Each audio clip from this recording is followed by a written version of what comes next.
What happens when a struggling waitress decides she's had enough?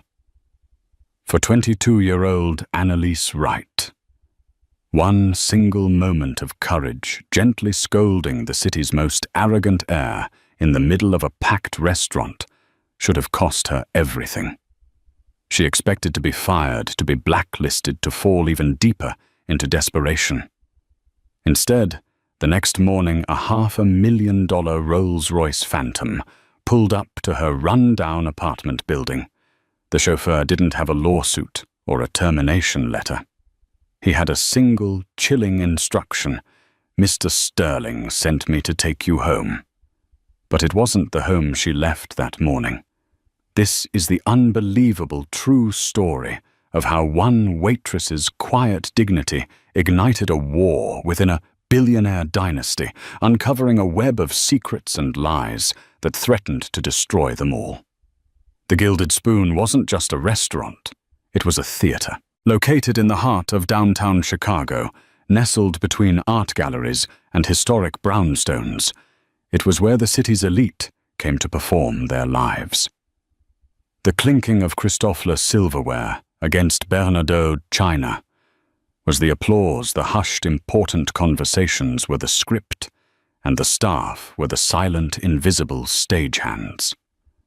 For Annalise Annie Wright, it was a stage where she was acutely aware of her role: be gracious, be efficient, and above all, be forgettable.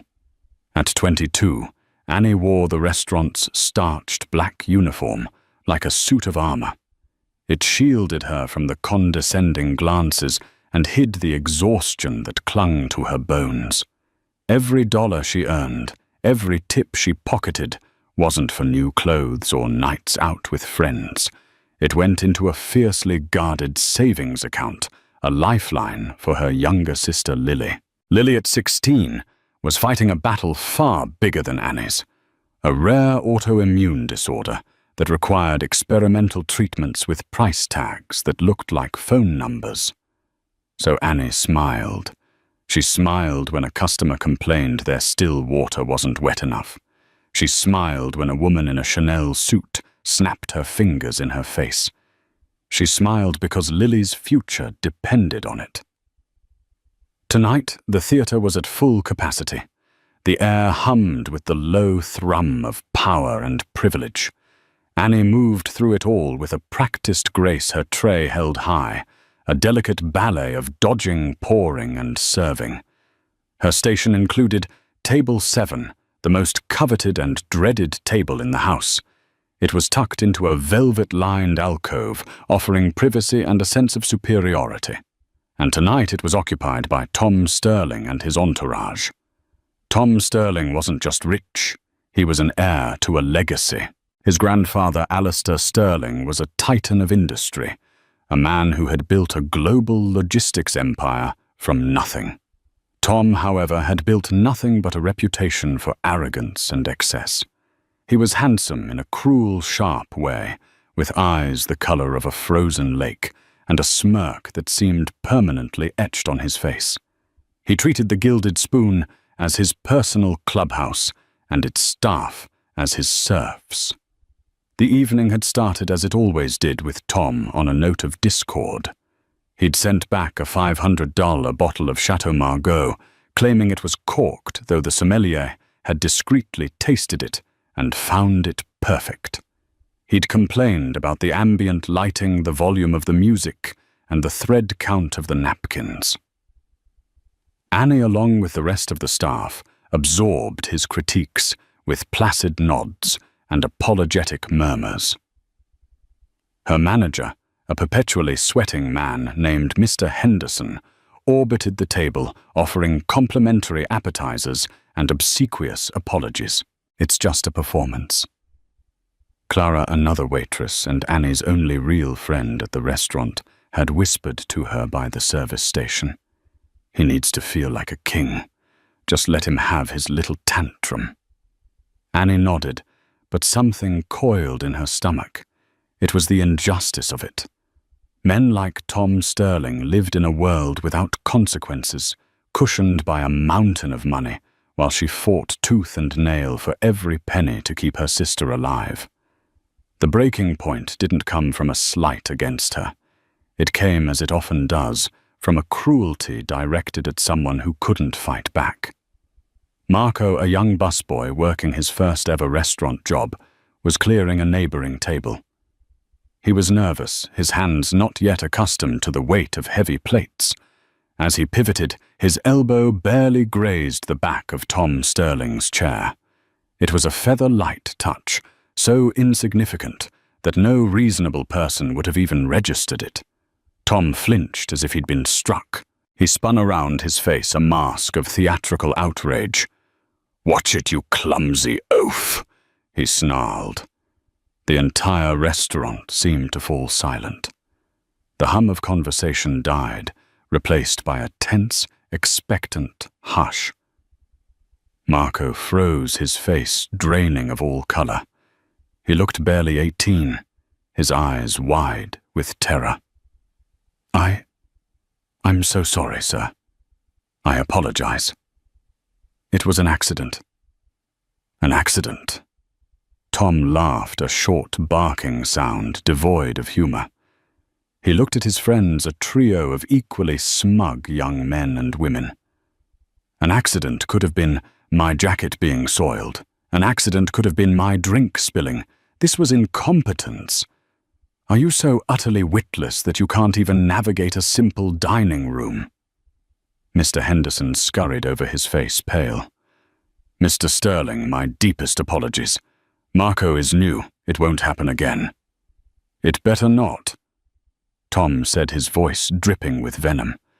He didn't even look at Henderson. His eyes were still locked on the terrified busboy. "I come here for a seamless experience, not to be jostled by the help. Maybe you should be washing dishes in the back, where you can't break anything. Or better yet, just get out of my sight. You're ruining my appetite." Marco looked like he was about to cry. He stood there, paralyzed by shame and fear, clutching a stack of dirty plates. The other diners were now openly staring, some with pity, others with morbid curiosity. And that's when it happened.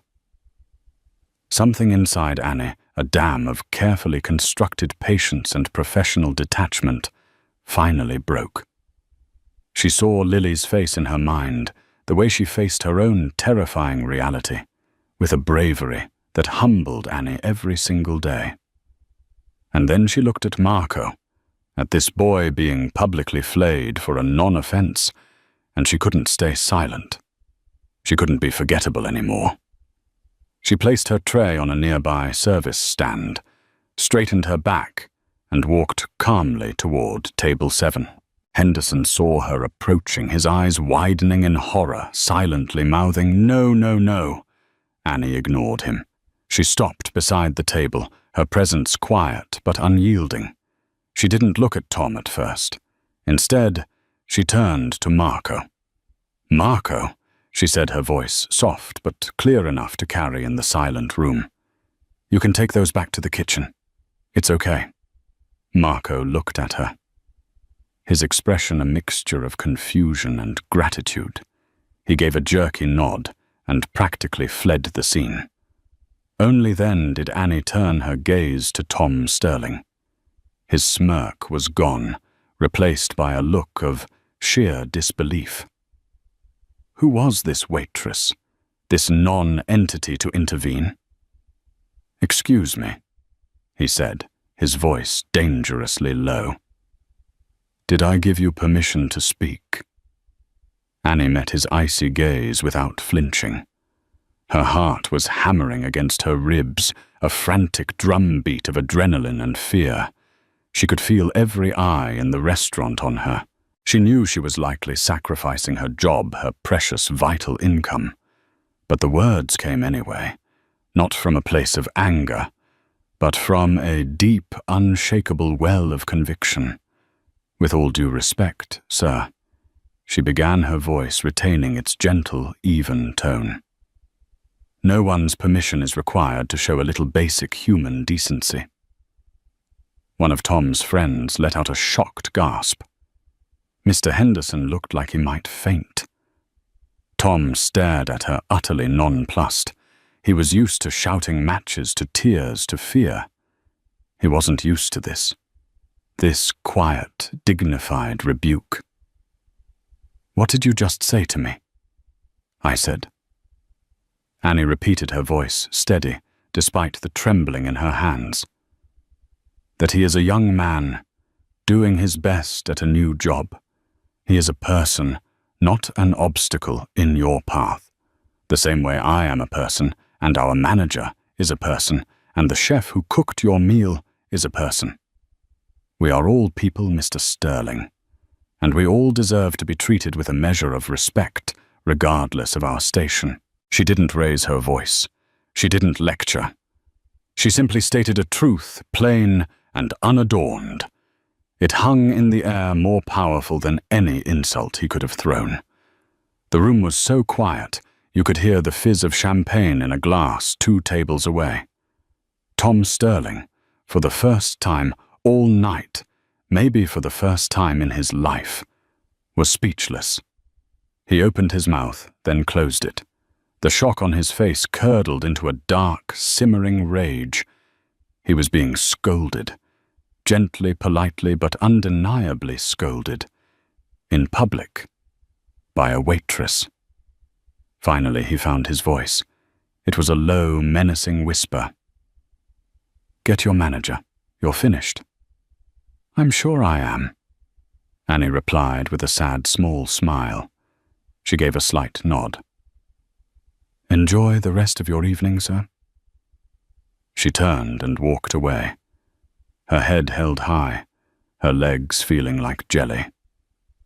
She walked past the stunned faces of the other diners, past Clara's look of terrified admiration, and straight toward Mr. Henderson, who was now leaning against a wall, dabbing his forehead with a napkin. She didn't need to say a word. "Right to my office." Now he choked out. As she walked towards her professional execution, she didn't look back. She didn't see Tom Sterling watching her, his face an unreadable thundercloud of fury, and something else, something she couldn't possibly have imagined, a flicker of profound, unsettling confusion. The performance was over, and the invisible stagehand had just stolen the final scene. Mr. Henderson's office was a small, cluttered space that smelled of stale coffee and desperation. He didn't ask Annie to sit. He paced back and forth behind his desk, running a hand through his thinning hair, avoiding her eyes. "Do you have any idea what you've done, Annalise?" he finally asked, his voice a strained whisper. The use of her full name felt like a final condemnation. "I stood up for a co-worker who was being bullied," she said, her own voice surprisingly steady. The adrenaline had subsided, leaving behind a strange, hollow calm. "You stood up to Tom Sterling," Henderson hissed, finally stopping to glare at her. "He spends more money here in a month than you will make in 10 years. His grandfather, Alistair Sterling, is one of the most powerful men in this city. They own buildings we lease. They are not just customers. They are royalty, and you just spat in the king's face. I told him that people deserve respect, and you think he cares about that?" Henderson laughed, a bitter, humorless sound. "He cares about power. He cares about getting what he wants. And right now, he wants you gone." He made that very clear. He also made it clear that if you weren't fired before he finished his dessert, he would personally ensure the Gilded Spoon became the next trendy hotspot for foreclosure auctions. The weight of his words settled on her. It wasn't just her job she had torpedoed, but the livelihoods of everyone she worked with. Clara, the chefs, the other waiters, even poor Marco. A wave of guilt washed over her, cold and sickening. "I didn't," she started, but the words died in her throat. "I know you didn't mean to," Henderson said, his voice softening with a hint of pity. You have a good heart, Annie. It's why you're a good waitress. But this world, the world of the Sterlings, it doesn't reward good hearts. It eats them for breakfast. He sighed and picked up an envelope from his desk. Your final pay. I included 2 weeks' severance. It's more than I'm authorized to give, but for God's sake, don't tell anyone. Just take it and go. Use the staff entrance. Annie took the envelope. It felt impossibly light. This was it. The end of the line. The savings account for Lily would stop growing. The fragile sense of security she had fought so hard to build was gone, shattered in a single defiant moment. She changed out of her uniform in the cramped staff locker room, her movements stiff and robotic. Clara found her there, her face etched with worry. Annie. I can't believe you did that, she whispered, pulling her into a fierce hug. It was the most terrifying, most amazing thing I have ever seen. I'm fired, Clara. Annie said, her voice muffled against her friend's shoulder. I know. I'm so sorry. Clara pulled back, her eyes shining. But it was worth it. To see the look on his face. Priceless. What are you going to do? I don't know, Annie admitted. The reality was crashing down on her, heavy and suffocating. She had to find another job, immediately. One that paid just as well, which was next to impossible without the prestige of a place like the Gilded Spoon. Fear, cold and sharp, began to prick at the edges of her calm. The bus ride home was a blur, the familiar sights of Chicago's nighttime streets. The glowing lights, the streams of traffic felt alien, as if she were looking at them through a pane of glass.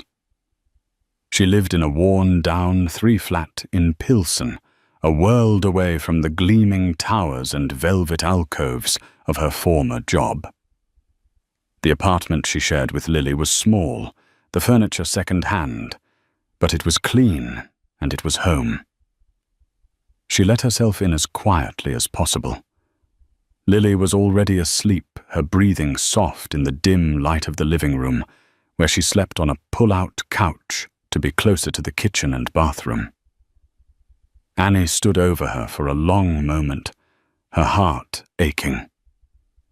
Lily's face, pale and serene in sleep, was a stark reminder of the stakes. What had she done? How could she have been so reckless? Sleep eluded her. She lay awake in her narrow bed, the scene in the restaurant replaying in her mind on an endless loop. The rage in Tom Sterling's eyes, the terror on Marco's face, the quiet pride she had felt in that one brief moment of defiance, now soured by the bitter taste of its consequences. By the time the first grey light of dawn began to seep through her window, she felt hollowed out, consumed by a single desperate question. What now? The answer arrived at precisely 7:30 a.m. It wasn't a phone call from a prospective employer or an eviction notice. It was a sound so out of place in her neighborhood that it was utterly jarring, the deep, throaty, impossibly smooth purr of a high-performance engine idling. It was a sound that belonged on Lakeshore Drive, not on her cracked and potholed street. Curious Annie peered through the blinds of her front window. Her breath caught in her throat. Parked directly in front of her building, gleaming like a polished black pearl, was a Rolls-Royce Phantom. It wasn't just a car. It was a statement of unimaginable wealth, an alien craft landed in a world of scuffed-up sedans and rusted pickup trucks. Her neighbors were already starting to gather on their stoops, staring in silent awe. A man in a crisp grey chauffeur's uniform emerged from the driver's side. He was tall and impassive, with the posture of a palace guard. He consulted a tablet in his hand, then walked with measured steps up the short walkway to her building's entrance. A moment later, the buzzer for her apartment shrieked. Annie's mind raced. Was this some kind of sick joke? A power play? Was Tom Sterling sending a car to intimidate her further, to serve her with a lawsuit for defamation? Her hand trembled as she pressed the talk button.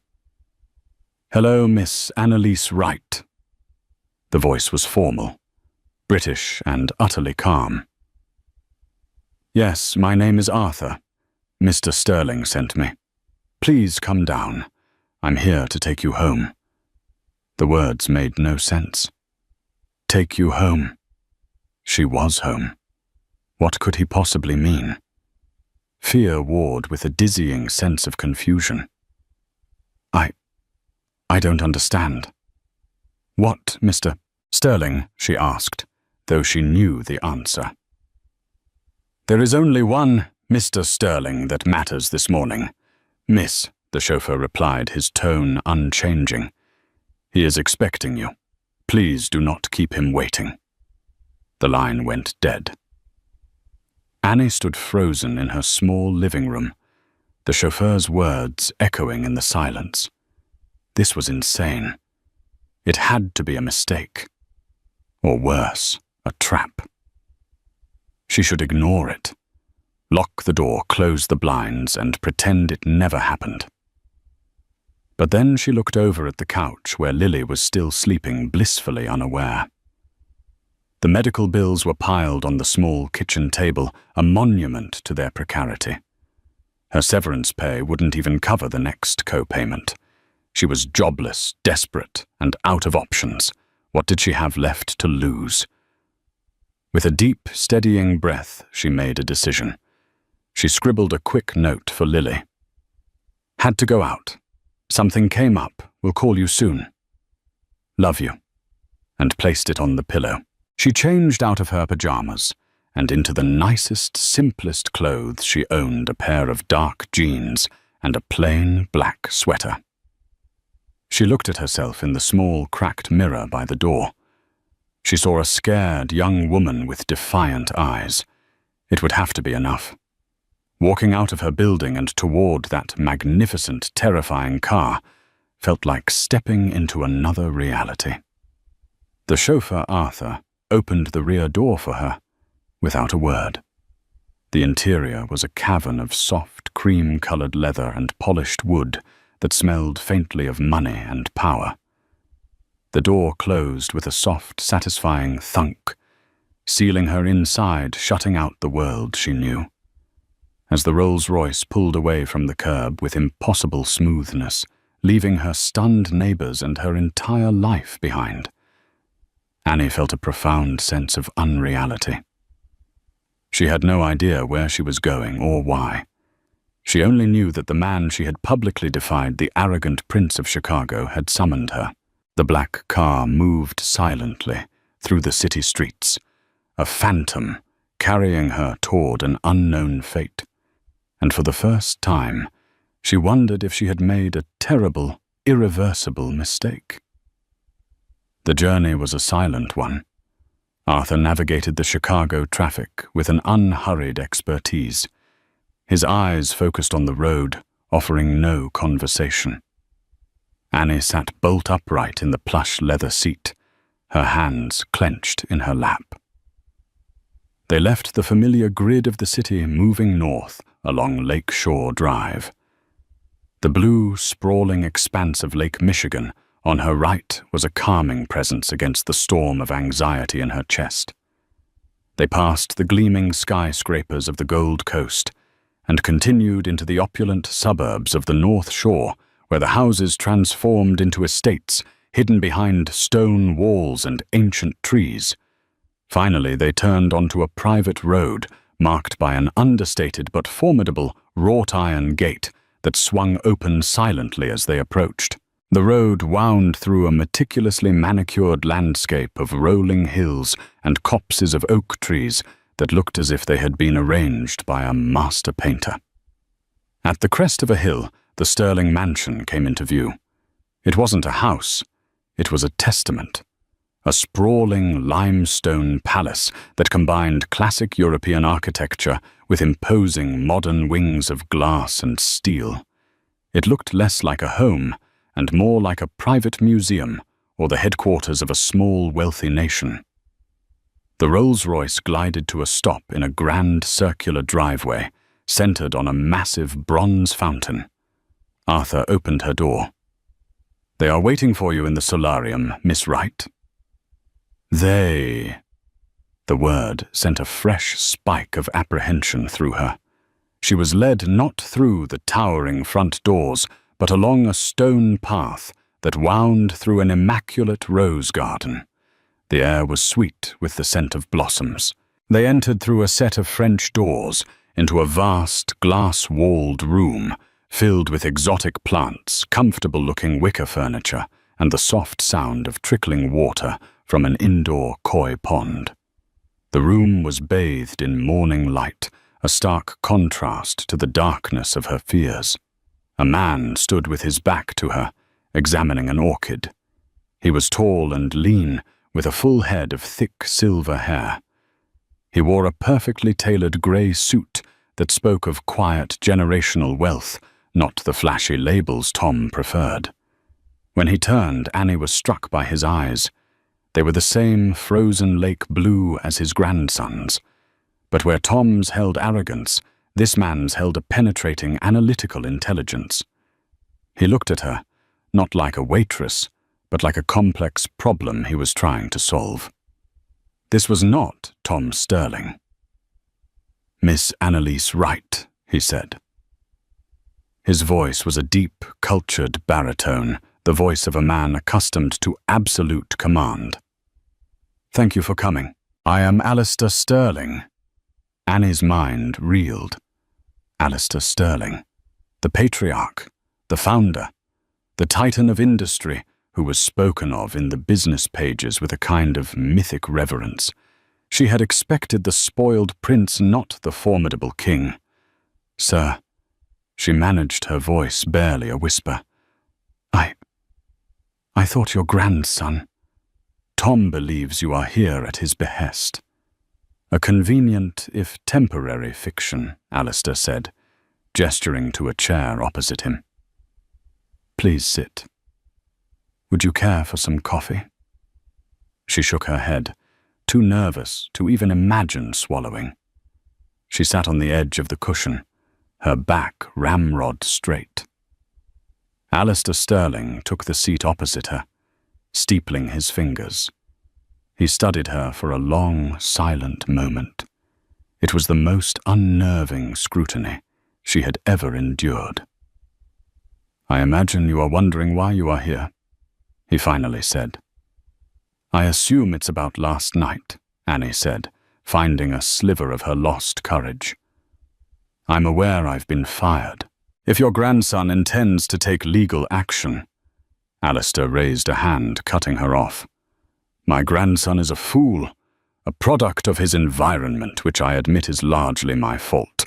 He is impetuous, arrogant, and blind to the world as it truly is. But he is not the reason you are here. Not directly." He paused, his gaze unwavering. "The Gilded Spoon, like many of my family's preferred establishments, has state-of-the-art security. I have a live feed to their system. I was watching last night. Not in person, but from my study. I saw the entire pathetic spectacle."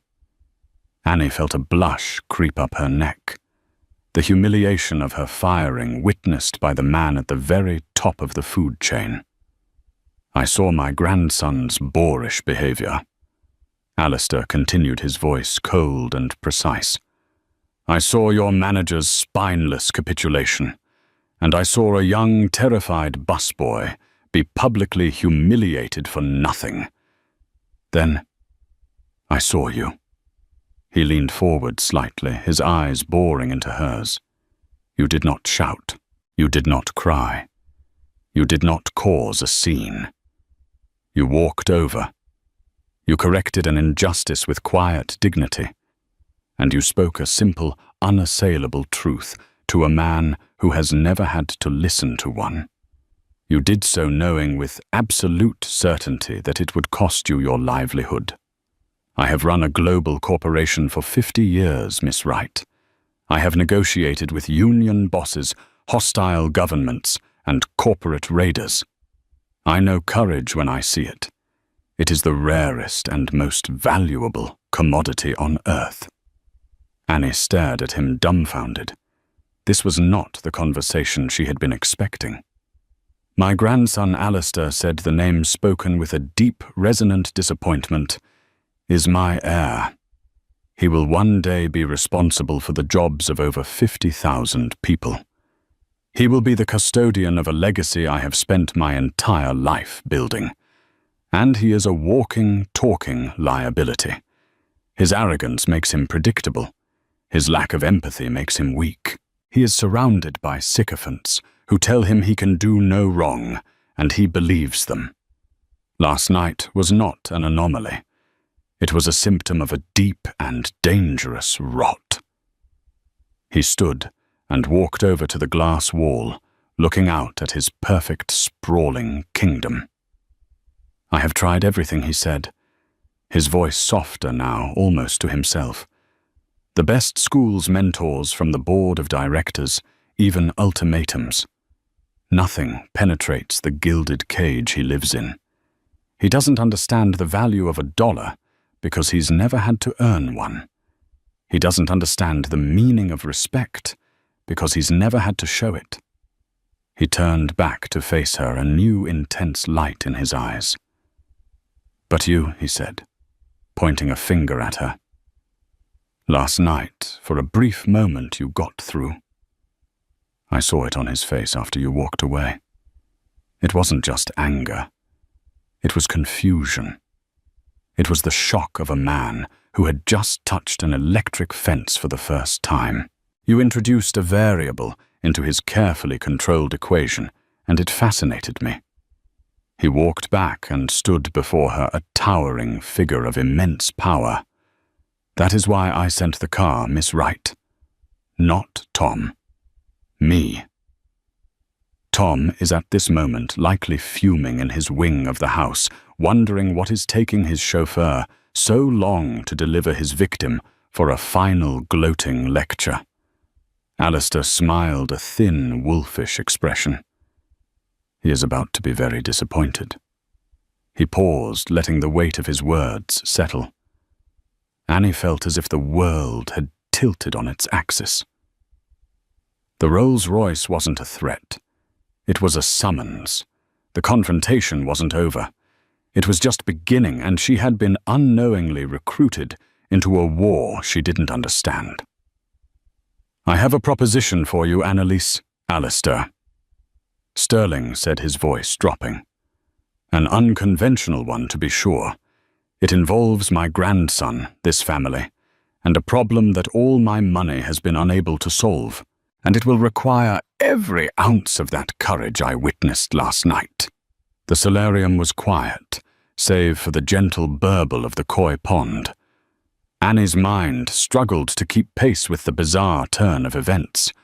Just 12 hours ago, her biggest concern was getting through a shift without dropping a plate. Now she was sitting in a billionaire's palace, being offered a proposition by the patriarch of the Sterling dynasty. A proposition, she echoed, her voice barely audible. Let me be blunt. Miss Wright. Alistair began resuming his seat. My grandson is broken. He needs a lesson in humanity, and I believe you are uniquely qualified to be his teacher. Annie stared at him, convinced she had misheard. Teacher. Sir, I'm a waitress. I have a high school diploma. I don't know how to teach anyone anything, let alone someone like him. On the contrary, Alistair countered, his gaze sharp. You are an expert in a field he knows nothing about reality. You understand consequence. You understand hard work. You understand dignity in the face of adversity. These are not things one learns at Harvard Business School. They are lessons learned in the trenches of life, trenches my grandson has never had to set foot in. He leaned forward, the full force of his personality focused on her. I want to hire you, Annalise. I want you to spend time with Tom, to be in his orbit. I don't want you to be his friend or his servant. I want you to be his mirror. I want you to challenge his assumptions, to question his behavior, to be the voice of reason and decency that he so desperately needs and so thoroughly rejects. The absurdity of the request was staggering. You want to pay me to... What, follow your grandson around and tell him to be a better person? He would never listen. He would hate me. Of course he would hate you, Alistair said, with a dismissive wave of his hand. Initially, he will fight you at every turn. He will be cruel, dismissive, and insulting. He will try to break you. But I don't think he will succeed. And eventually something might just break through that thick skull of his. Call it a social experiment. Call it a last-ditch effort from a desperate old man. I call it a necessary investment in the future of my company. Annie was shaking her head, trying to process the madness of it all. I can't. It's impossible. I wouldn't even know where to begin. You would begin by simply being yourself, Alistair insisted. And you would not be doing it for free. I am a businessman, Miss Wright. I believe in compensation. He slid a sleek, dark blue folder across the table toward her. Her name was embossed on the front in simple silver letters. Hesitantly, she opened it. The first page was a contract. The salary figure listed made her gasp. It was more than she could make in a decade at the Gilded Spoon. It was a life-changing, world-altering amount of money. But it was the second page that stopped her heart. It was a file from Northwestern Memorial Hospital. At the top was her sister's name, Lily Wright. Beneath it were details of her condition, her current treatment plan, and a list of specialists. At the bottom of the page was a single, highlighted paragraph. It outlined a new, highly experimental gene therapy being pioneered in Switzerland, a treatment with a staggering 80% success rate for Lily's specific condition, a treatment whose cost was so astronomical that Annie had never even allowed herself to dream of it. Our family foundation has extensive connections in the medical world, Alistair said, softly watching her face. I took the liberty of having my team look into your sister's case. If you accept my offer, the Sterling Foundation will cover the entire cost of that treatment in Geneva.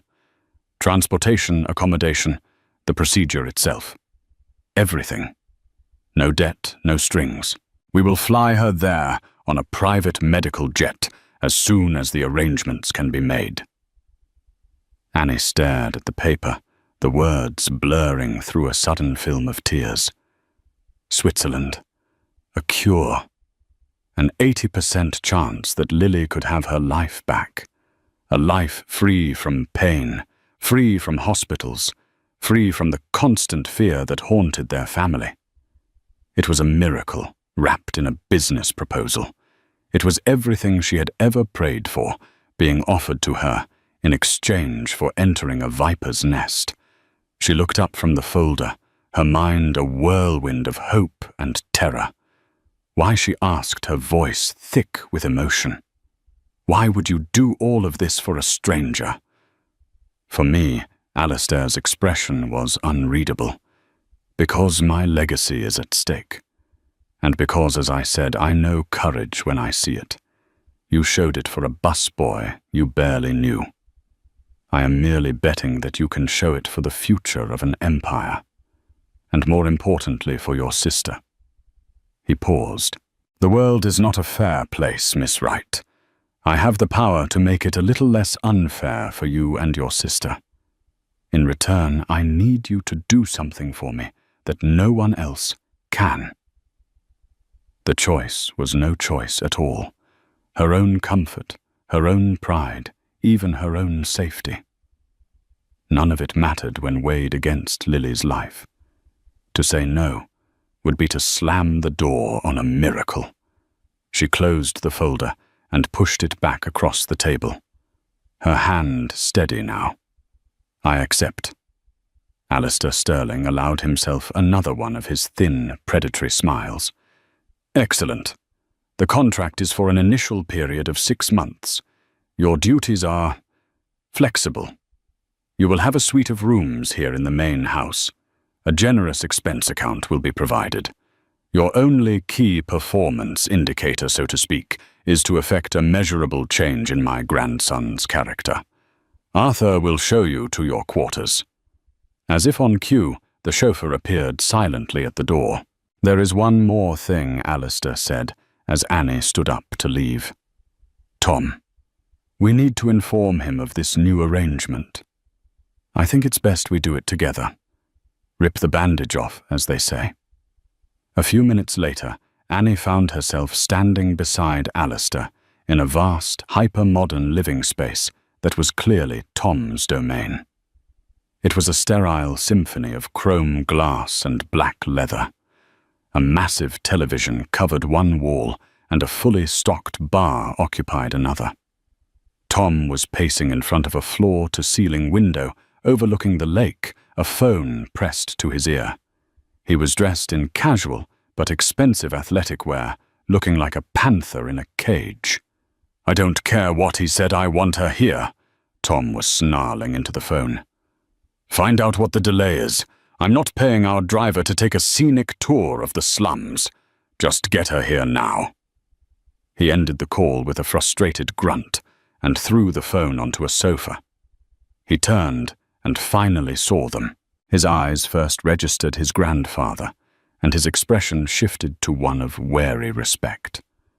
Then he saw Annie standing beside him, and his face contorted into a mask of pure, unadulterated rage.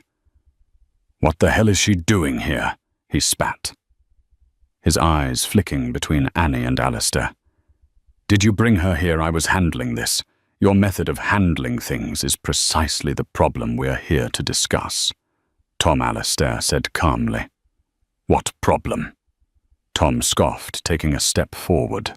He completely ignored Annie, addressing only his grandfather. I dealt with an insubordinate employee who embarrassed me in public. She was fired. End of story. Now I was going to make sure she understands never to cross my path again. His gaze slid to Annie, dripping with contempt. And believe me, she was going to understand. That will not be necessary, Alistair stated. Because Miss Wright will not be crossing your path. She will be walking alongside it.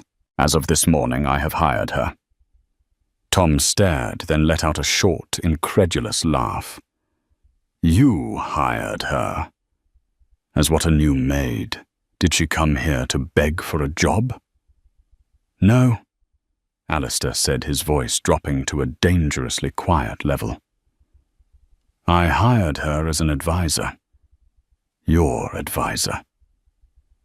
The silence that followed was electric. Tom's face went from confusion to disbelief to a deep, blotchy red of fury. He looked at Annie as if she were a particularly disgusting insect that had crawled into his pristine home. You're joking, Tom finally choked out his voice, shaking with anger. This is a joke. You hired her to advise me on what? How to properly buss a table, how to grovel for tips on humanity. Tom Alistair said sharply, on decency, on respect, concepts with which you seem to have a passing and largely contemptuous acquaintance. This is insane, Tom shouted, finally losing all composure. He jabbed a finger in Annie's direction. I will not have this nobody. Following me around, I refuse. You can't make me. I am not making you. Alistair said, his voice like chips of ice. I am informing you. Miss Wright is now an employee of the Sterling Corporation under my personal direction. Her compensation is tied to your cooperation. Furthermore, your access to your trust fund, your corporate credit cards, your cars, this house, all of it is now contingent on your full and active participation in this program. You will treat Miss Wright with civility. You will listen to what she has to say. You will give her the same access to your daily life that you give your other associates, or you will find yourself with nothing. Am I clear, Tom Sterling? The arrogant prince stood there trapped. His face was a thunderous storm of humiliation and impotent rage.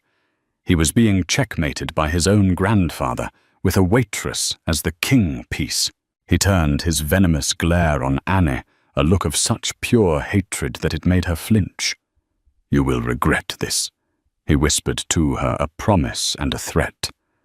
"I will make your life a living hell." Annie met his gaze, her heart pounding. She thought of Lily and of the miracle waiting in Switzerland. She lifted her chin. "I'm counting on it, Mr. Sterling," she replied, her voice far steadier than she felt. Annie's new life began in a suite of rooms that felt more like a luxurious prison than a home. The soft cream-colored decor and private balcony overlooking the pristine gardens were beautiful, but they couldn't mask the reality of her situation. She was an unwelcome guest in a hostile land. The first week was a silent war, orchestrated by Tom. He wielded contempt like a weapon, refusing to acknowledge her presence. If she entered a room, he would pointedly exit. If she spoke, he would slide on noise-cancelling headphones. His communication was limited to terse, insulting notes, left with the staff referring to her only as the project or the charity case. Annie, however, had spent years perfecting the art of being invisible under the scornful eyes of the wealthy. She weathered his silent storm with a stoic calm that unnerved him. She did not complain or react. Instead, she immersed herself in the estate's vast library, devouring books on finance, politics, and corporate history. She learned the names of every housekeeper and gardener, treating them with a genuine warmth that stood in stark contrast to their employers' coldness. The staff, in turn, began to watch her with a mixture of pity and admiration. Her first move was not defensive, but offensive. She learned from a stressed event planner that Tom was arranging a massive birthday party for 200 guests.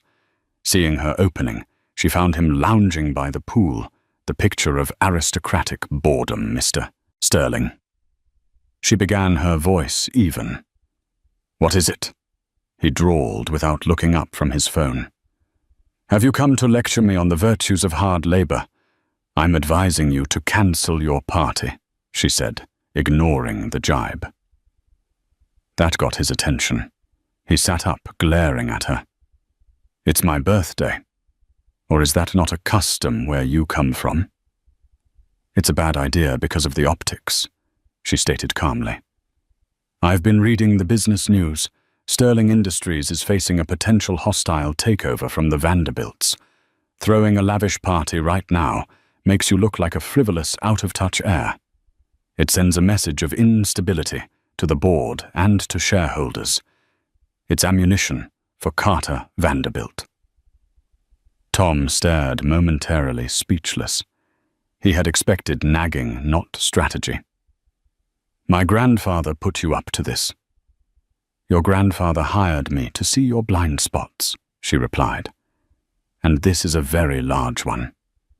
Control the narrative. Cancel the party. Make a significant donation to a charity in your name and issue a press release. Turn a weakness into a strength." She left him to stew by the pool. 2 days later, the party was quietly cancelled and a major donation was made to a children's hospital. Tom never mentioned it, but Annie knew she had won the first battle. The dynamic shifted. Silence was replaced with fiery arguments. He started engaging with her, if only to try and prove her wrong. He mocked her background, her simple clothes, her lack of travel. "You've never even been to Europe, have you?" he scoffed one day. "No," she replied, her gaze steady. "I was working to afford my sister's medication." The mention of Lily was a sharp-edged truth he couldn't deflect, and it always silenced him. The true turning point came during a mandatory site visit to a sterling logistics hub. It was a sprawling, chaotic world of roaring machinery and hard-working people. Tom walked through it with bored detachment, but Annie saw the heart of his family's empire. As a manager explained a new system, Tom texted completely disengaged. Annie, however, was watching the exhausted faces of the workers. "What's the overtime policy here?" she interrupted her question, cutting through the technical jargon. The manager stammered, caught off guard. "Standard. We've had a lot of mandatory overtime lately." "And the injury rate," she pressed. "It's a bit elevated," he admitted. "Tired people make mistakes. Mistakes in a place like this get people hurt," Annie said, turning to Tom. "These people are the foundation of your company. Forcing them into overtime until they break isn't just cruel. It's bad business. It leads to turnover, higher insurance costs, and low morale.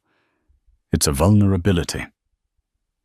Tom looked from her to the workers on the floor, and for the first time he seemed to see them as people. He put his phone away. "Kowalski," he said, his voice suddenly authoritative. "Suspend mandatory overtime, effective immediately. Hire temps to cover the shortfall. I want a full report on injury rates and turnover on my desk by Monday." The manager stared, shocked into obedience. "Yes, Mr. Sterling. Right away." The ride back to the mansion was thick with an unspoken tension. How did you know to ask that Tom finally asked, staring out the window? "My father worked in a warehouse like that," Annie said softly. The memory a dull ache. He was forced to work a double shift. He was tired. A forklift driver didn't see him. He never came home. The car was silent again, but the silence was different now. It was filled with the weight of her past. "I didn't know," Tom whispered. "You had no reason to," she replied, her voice devoid of accusation. That night, an email appeared in her inbox. It contained a single attachment, a scanned copy of a first-class medical transport ticket from Chicago to Geneva. The passenger's name was Lily Wright. The body of the email held just 4 words. "Arrangements have been made." The email wasn't from Alistair. It was from Tom. He had done it himself. Staring at the screen, Annie felt a single tear of gratitude trace a path down her cheek. The war was not over, but a truce, fragile and profound, had just been declared. Lily's departure for Switzerland was the start of a new chapter. With the heaviest weight lifted from her shoulders, Annie could now fully focus on the promise she'd made to Alistair. The truce between her and Tom held firm, evolving into a complex partnership. Their arguments became strategic debates. He proposed ideas with the mind of a predator. She analyzed them with the heart of a humanist. He was the strategist. She became the conscience of the Sterling Empire. Alistair, observing this transformation, began including Annie in high-level board meetings. The seasoned executives initially dismissed the former waitress, but her sharp insights into public perception and her unwavering moral compass soon earned their grudging respect. She was their secret weapon in the escalating war against the Vanderbilts. The unraveling of their enemy's plot began with Tom's best friend, Damien Vance. Slick, manipulative, and deeply resentful of Annie's influence, Damien represented the worst of Tom's old life. "I don't get what your grandfather sees in her," Damien complained one evening during a game of pool. "All this talk about worker morale is boring. You need to be a killer. I heard about an opportunity. Riker Logistics is over-leveraged. We could crush them, buy their assets for nothing. A real show of strength." Riker Annie interjected from an armchair where she was reading. "They're a family-owned business. Destroying them would devastate an entire community on the South Side. It's business, sweetheart, not a charity." Damien sneered. "It's bad business." Annie shot back, standing up to face Tom. "Carter Vanderbilt would paint you as a corporate monster. It would prove his entire case against you."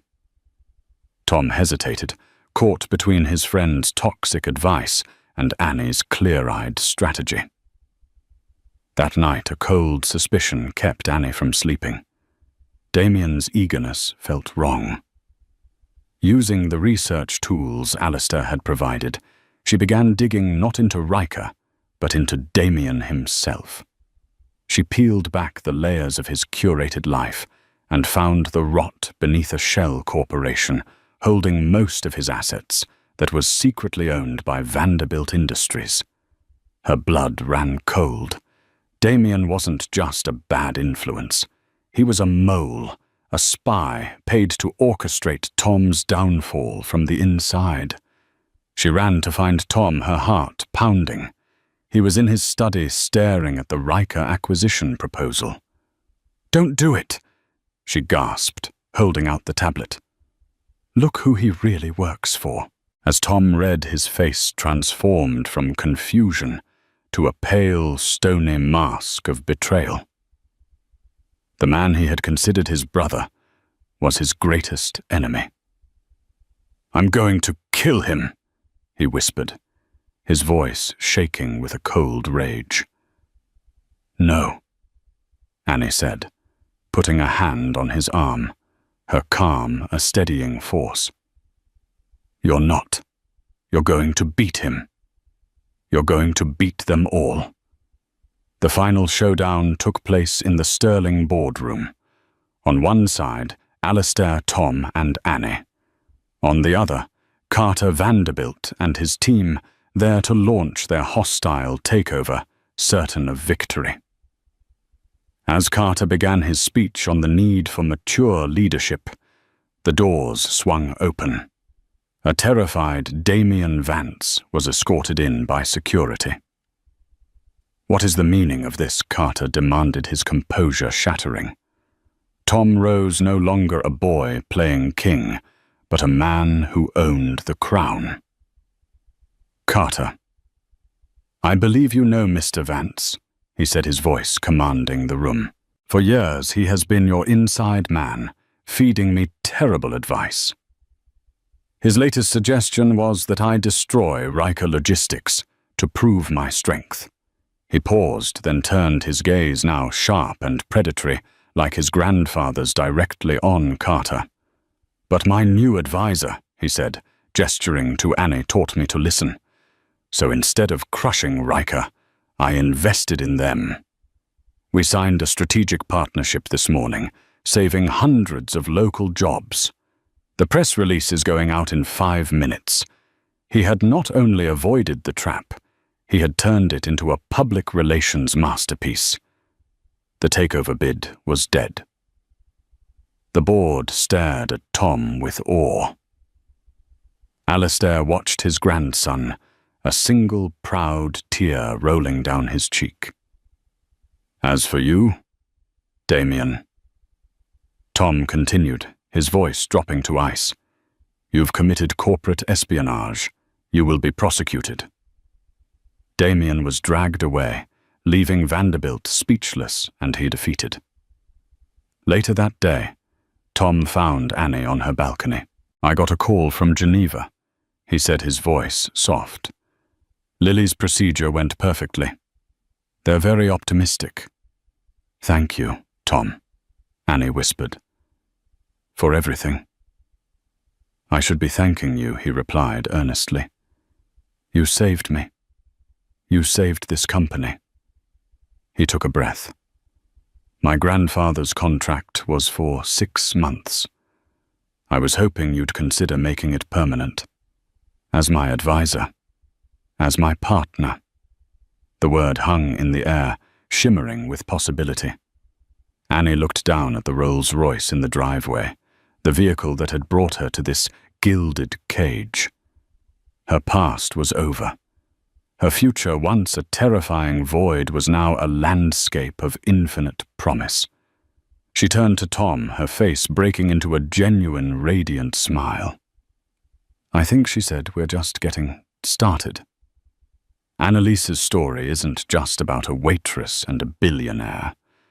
It's about the incredible power of quiet courage and the fact that true wealth has nothing to do with a bank account. It's about integrity in a world that often rewards arrogance, and how one person's refusal to be broken can change everything.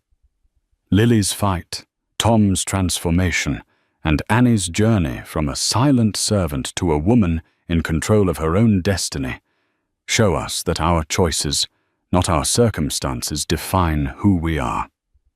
If this story moved you, please hit that like button to show your support and share it with someone who needs a reminder that their voice matters. And don't forget to subscribe and turn on notifications so you don't miss the next chapter in these incredible real-life dramas. Thank you for watching.